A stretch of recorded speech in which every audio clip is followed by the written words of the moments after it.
السلام عليكم ورحمة الله وبركاته. ازيكم يا حبايبي؟ عاملين ايه؟ يا رب تكونوا دايما بخير وايامكم كلها فرح وسعادة يا رب. النهاردة بإذن الله هنعمل بدنجان مسلوق بس بطريقة المحلات، وأعرفكم التكة اللي أنا عرفتها من ناس متخصصة في محلات بتاع الفول والطعمية والمطاعم والحاجات دي. أول حاجة هنعملها يا حبايبي، جبنا حلة وحطيناها على النار، ادنا الشعلة وحطينا فيها تقريبا نصها بس مية. تمام. هنعمل ايه بقى؟ هنا احنا جايبين البدنجان بتاعنا اهوت، بدنجان عروس جميل بسم الله ما شاء الله. بصوا يا حبايبي البدنجان عامله ازاي، ابيض واسمر اهو، يا رب تكونوا شايفينه كويس. لسه بسم الله ما شاء الله، وانا رايحه اشتري والله الصبح كان لسه بسم الله ما شاء الله الفلاحه كانت لسه جمعاه من الارض بتاعتها، يعني حاجه بسم الله ما شاء الله صبحه كده وطازه، ما فيش بعد كده من الاخر، يعني تاكل صوابعكم وراه. وفي ناس كتير بتحب تاكله اخضر كده كمان.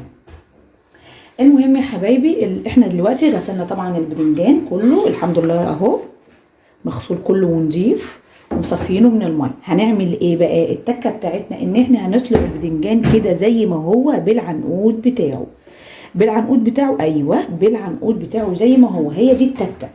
لما سالت وعرفت طبعا من المطاعم ومن حد موثوق فيه، قالك ان لما بنفتح البدنجان او بنسلقه وهو مفتوح بيبقى قلبه مع الوقت لو حطيتيه في علبه في التلاجة القلب بتاعه بيسمر بيسود بيبقى غامق. فالحل الوحيد للبدنجانه تفضل زي ما هي طازه وكانك لسه عاملاها، حتى لو قعدت عندك في التلاجة شهر زيه زي بتاع المحلات والمطاعم بالظبط بنفس الطعم، انه يتسلق بالعنقود بتاعه كده ما بيتشالش. هنعمل ايه؟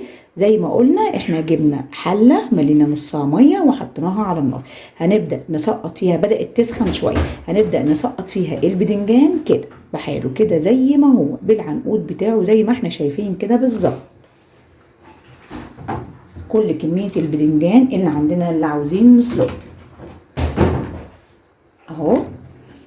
كل البدنجان اهم حاجه يبقى مغسول كويس جدا، لان العنقود بتاعه طبعا اكيد منه طالع من الارض الزراعيه، ممكن يبقى فيه طينه او بواقي مثلا، طينه او كيماويات او اي حاجه من الارض، يعني ربنا يحفظنا جميعا. فلازم نغسله كويس قوي او نتاكد من نظافته عشان العنقود اللي احنا حاطينه يكون نضيف اهم حاجه. واللون اللي انتوا شايفينه عليه ده لون منه، يعني من الزرعه نفسها، ولكن مش طينه ولا اي حاجه خالص. البدنجان مغسول وزي الفل كده. حطينا البدنجان كله اهوت. تمام. هنعمل ايه؟ هنغطي الحله وهنسيبه يتسلق. طب احنا هنسيبه يتسلق لمده قد ايه؟ احنا هنحطه على النار اول ما نحس ان هو بدأ يغلى، مش غلى كتير عشان ما يتهراش. اول ما يبدأ يغلي معانا هنطفي النار عليه، وانا معاكم خطوه بخطوه اهو.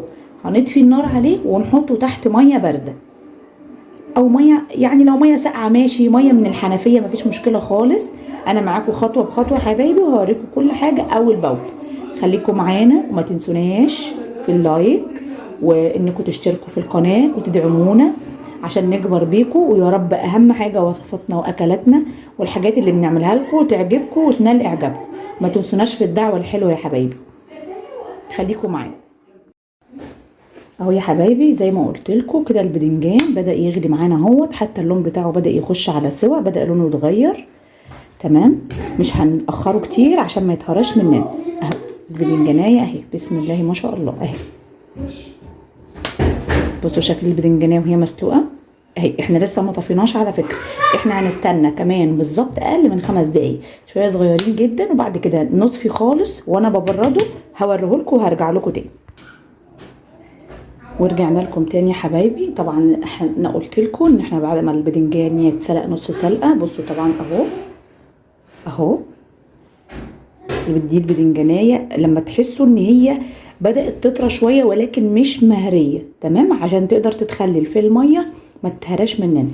تمام. احنا كده عملنا ايه؟ بعد ما شلناه من على النار وبردناه في الميه تحت الحنفيه، بدانا نشيل العنقود بتاعه بالشكل ده اهو.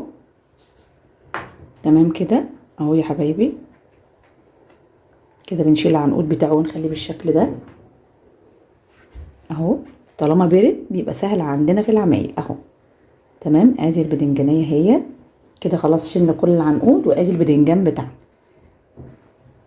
تمام يا حبايبي. ورجعنا لكم تاني يا حبايبي. انا حطيت البدنجان في العلبه دي علشان ابدا بعد ما افتحه واحدقه بالخلطه بتاعتنا اللي موجوده ديت. هحطه في العلبه دي واغطيها واعينها في التلاجة. فاحنا هنبدا نعمل ايه بقى؟ هنجيب بدنجانيه واحده بواحده كده ونبدا نفتحها كده اهو.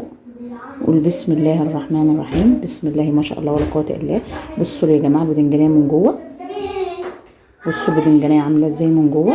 بسم الله ما شاء الله، بيضه قشطه، بيضه قشطه، بسم الله ما شاء الله.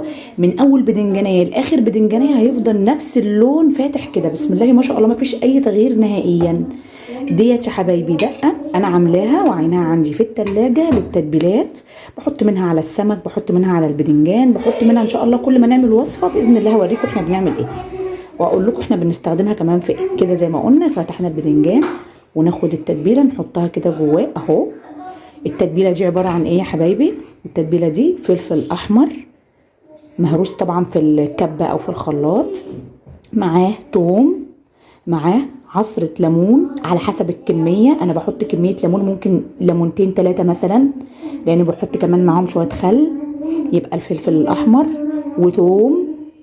الحاجه الاساسيه اللي بتخلي طعم للبدنجان هو التوم، لان دايما هنقول لك ايه، بدنجان متخلل بالملح والثوم، الاساسي في القصه دي هو الثوم.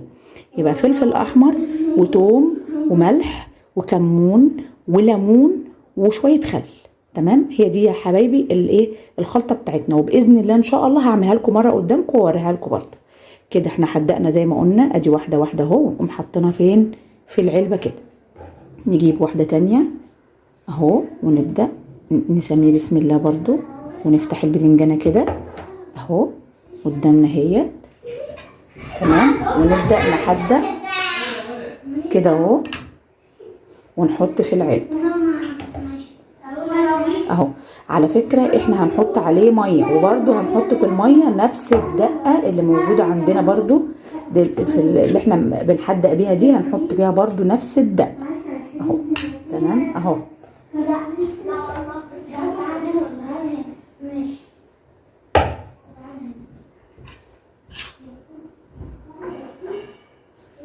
يا رب اهم حاجه نفيدكم بس وتبقوا مبسوطين بالحاجات اللي احنا بنعملها، ونقدر ان احنا نفيدكم. عارفه ان في ناس كتير شاطره بسم الله ما شاء الله، ناس كتير بتعرف تعمل كل حاجه، بس احنا برضو زي ما قلنا احنا بنحاول. في ناس ممكن تكون تكه كده فايتاه، حد من البنات الامارات اللي هم لسه بادئين يخشوا المطبخ ولا حاجه، حابين ان هم يعرفوا حاجه او كده، يبقى يعني بنحاول ان احنا نفيدهم يعني. واهم حاجه يبقوا ايه، يستفادوا ويدعوا لنا. تمام، هنكمل بقيه البدنجان ونرجع لكم تاني. ورجعنا لكم يا حبايبي بعد ما حدقنا البدنجان كله بقى بالمنظر دوت. تمام، هنا بقى عملنا ايه؟ جبنا شويه ميه من بتاعه السلق بتاعه البدنجان، الميه اللي احنا سالقين فيها البدنجان، حطينا فيها ايه؟ حطينا فيها معلقه دقه من نفس الدقه اللي احنا محدقين بيه البدنجان، وهنقلب كويس. بس طبعا ميه البدنجان لازم تبرد، علشان ما ينفعش نحطها سخنه، لانها لو حطيناها سخنه على البدنجان هتكمل سوا تاني، هتخليه يستوى تاني، وكل ما يستوي كل ما هيتهري. احنا مش عايزينه بقى يتهري، خلاص احنا ظبطناه وعرفنا لما جسيناه كده بايدينا وحسينا ان هو خلاص الحمد لله كويس، فهو مش محتاج يكمل سوا ولا حاجه بقى. فاحنا هنستنى لما الميه تبرد خالص، نحط فيها معلقه دقه زي ما قلنا، ونبدا نصبها كده ونقول بسم الله، ونصبها على البدنجان اهو، ونحاول نغطيه اهو. يا رب تكونوا شايفين بس كويس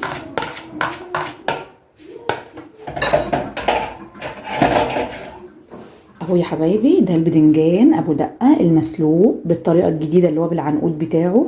يا رب يكون عجبكم يا رب، ونكون فدناكم باذن الله، وان شاء الله دايما نبعت لكم ونحاول ان احنا نقدم لكم كل جديد. وفي تكات بسيطه كده يا جماعه ممكن طبعا تكون فايته على حد او كده، فارجو ان انتوا تكتبوا لنا في التعليقات، وان شاء الله ربنا يوفق الجميع يا رب. والسلام عليكم ورحمه الله وبركاته.